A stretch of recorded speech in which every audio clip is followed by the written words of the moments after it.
உங்களை என்னையும் கடவுள் எப்படி படைச்சிருக்காருன்னா, கடவுள் எப்படி இருப்பாரோ அப்படியே உங்களையும் படைச்சிருக்காரு. நல்ல கைதுமா, நல்ல கைது. அப்பா சாயல் அம்மா சாயல் அதெல்லாம் உண்மைதான். ஆனா நீங்க முக்கியமா கடவுளுடைய சாயல் இருக்கீங்க, அதை மறந்துடக்கூடாது. அப்போ இந்த மனுஷனை இந்த கடவுள் என்ன செய்யறாருன்னா, படைச்சு என்ன பண்றாருன்னா, மனிதனும் கடவுளும் ஒன்றா இருந்தார். ஃப்ரெண்டு கடவுள் வந்து மனுஷன் எப்படி வச்சிருந்தாங்கன்னா ஃப்ரெண்டா வச்சிருந்தாரு. ரொம்ப க்ளோஸா இருந்தாங்க, ரொம்ப சந்தோஷமா சமாதானமா. இந்த உலகத்துல துக்கம் இல்லை, துயரம் இல்லை, கொலை இல்லை, கொள்ளை இல்லை, வறுமை இல்லை, ரொம்ப அருமையான வாழ்க்கையோட இருந்தா மனுஷன்.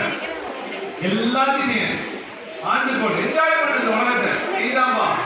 ஏன்னா ஆண்டவருடைய படைப்பாச்ச நீங்களும் நானும் நல்லதான் இருந்தோம். ஆனா என்ன நடந்தது தெரியுமா? இந்த மனுஷனுக்கு ஒரு இருதயத்தை கொடுத்தாரு. கைதட்டிருக்க